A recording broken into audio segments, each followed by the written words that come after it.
పల్నాడులోని నీటి ప్రాజెక్టులన్నీ పూర్తవ్వాలని, ఈ 5 ఏళ్ల వర్షాలు మెండుగా పడి జలకళలతో పల్నాడు ప్రాంతం సుభిక్షంగా ఉండాలని టీడీపీ పార్లమెంటరీ పార్టీ నేత నరసరావుపేట పార్లమెంట్ సభ్యులు లావు శ్రీకృష్ణదేవరాయలు అన్నారు. ఈరోజు తొలి ఏకాదశి సందర్భంగా వినుకొండ కొండ మీద ఉన్న రామలింగేశ్వర స్వామి దేవస్థానం వద్ద అఖండ జ్యోతి ప్రజ్వలన కార్యక్రమంలో ఎంపీ లావు శ్రీకృష్ణదేవరాయలు, వినుకొండ శాసనసభ్యులు జీవి ఆంజనేయులు, మాజీ ఎమ్మెల్యే మక్కెన మల్లికార్జున గారు, జిల్లా ఎస్పీ శ్రీనివాసరావు గారు పాల్గొన్నారు. హృదయపూర్వక నమస్కారం.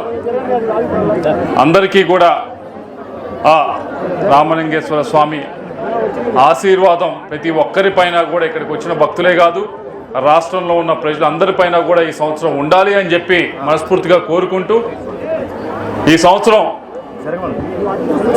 ఆ స్వామివారి ఆశీస్సుల ద్వారా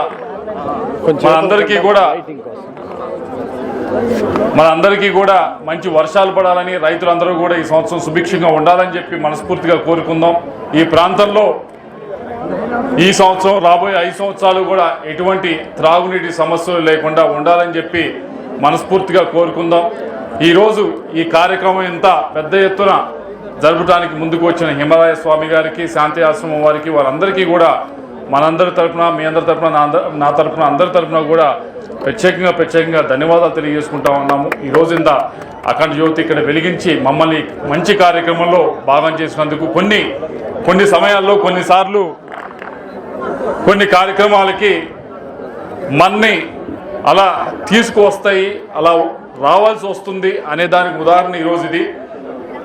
మామూలుగా అయితే ఈ కార్యక్రమానికి రావాలి అని చెప్పి గడిచిన వారం రోజుల క్రితం పిలవడం జరిగింది, వస్తానని చెప్పడం కూడా జరిగింది. కానీ అకస్మాత్తుగా నిన్న ఢిల్లీ వెళ్ళవలసి వచ్చింది సీఎం గారితో.